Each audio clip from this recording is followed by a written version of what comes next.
Hello, everybody, and welcome to Boston for this NBA TV special. As this NBA season begins, everyone's been talking about the Miami Heat and their new Big Three. But today, I'll sit down with three other superstars who are setting their own sights on the NBA crown. One of them is a young sensation, Kevin Durant. Another is a champion in his prime, Kobe Bryant. But we begin with a legend in the twilight of his career, Shaquille O'Neal. One of the most dominating big men of all time, Shaq has bounced around to 3 teams in the last 4 years. Now he's here in Boston with the Celtics, the league's most storied franchise.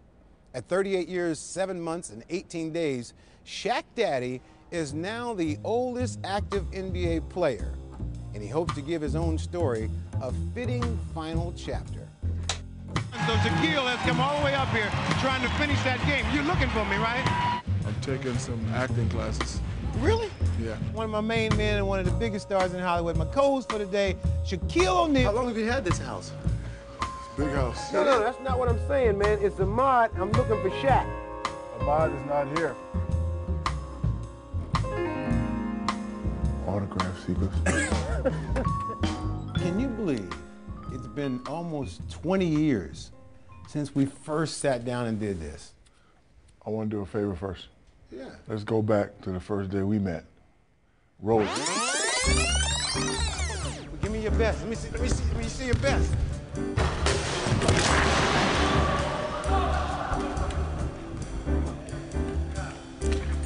Is that all you got?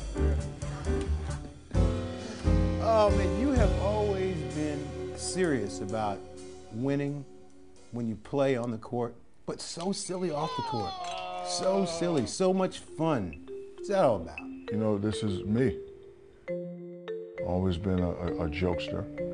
And in college, LSU, the guy told me that big men couldn't sell. So right before I entered the NBA, I looked at all the top people, which was Magic at the time and Jordan at the time, and I took a little bit of what they had and added my own stuff into it, stirred it in a pot, and voila, you get Shaq. Throughout his career, Shaq has been one of the game's true showmen, but the last few years have been anything but entertaining. The once dominant big man has played more limited roles on teams that fell short of expectations. He was in search of a place where he could return to glory, and ironically, it turned out to be Boston. One thing that maybe you may have never thought this would ever happen, that you'd be playing for the Celtics. No, never. Growing up, I hated the Celtics, but the only big man out of all the big men to, have a conversation with me was a Celtic, and that was Mr. Bill Russell. I met him at an All-Star game. We had great conversations. So I'm glad to be here for my last 2 years. Now, Bill Russell always told you that every big man, as his career goes on, his numbers go down. You have been the wheel, the spoke of the wheel, in so many places. Now, as you enter your last few years in this league, how tough is it to deal with the fact that your numbers are down and you're playing more of a supportive role? It's not tough at all because, I can truthfully say that the only player that has slowed me down is Father Time. I could deal with that at 38. Side to Shaquille. Takes a baseline. Get out of my way! I'm coming! When I was younger, I was the CEO. Everything was ran my way.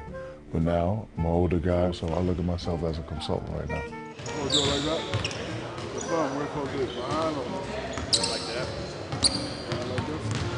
You always have my like this. Even with these guys, with the veteran players you have here, you're still a guy they look up to. So you still provide some leadership on this team. A little bit of leadership, and I think that a good thing for us is we're all looking for the same thing. Those guys have one, and they want one more. So I have 4, and I want one more. So everybody's on the same page. 1, 2, 3. I was a free agent. I could have went anywhere, but I'm on a 735-day program. So I said to myself, where do I want to go? Where do I want to end my career? And the Celtic franchise, a couple pieces here and there, and we're close. 735 days, and then you quit? Probably. Not quit. This is probably time to do something else. You retire from basketball? Yeah, most likely, yes. See, most likely, yeah. The first time was probably, the next time was most likely. Most likely, yeah. I knew coming in that it's something you can't do forever. Because if you could do it forever, then Bird will still be here, Chief will still be here, Ewing will still be here, Robinson will still be here. Like all those other great players, Shaq is driven by the chance to taste that championship feeling. And now, as he tries to help the Celtics raise yet another banner, he's also thinking about his own place in history. What would a fifth championship mean to you? Just closer to all the top names in the game. You know, nobody's ever going to catch Mr. Russell, 11, Kareem, 6, Michael, 6, Scotty, 6, Magic, 5, Kobe, 5. You know, just a little closer to those names. Still excited every day to get up and go play basketball after all these years. Yes. Same enthusiasm, just can't wait to get to the gym. Yes, because in 735 days, somebody at ESPN is going to lose their slot. Maybe Jim Rome, maybe Skip Bayless.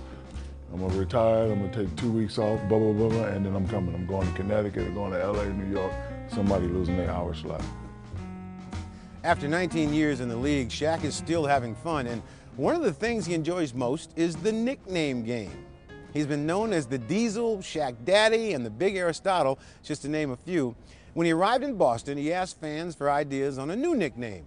The list included the Big Leprechaun, the Green Monster, and the Jolly Green Giant. But in case you're keeping score at home, Shaq has decided on the Big Shamrock.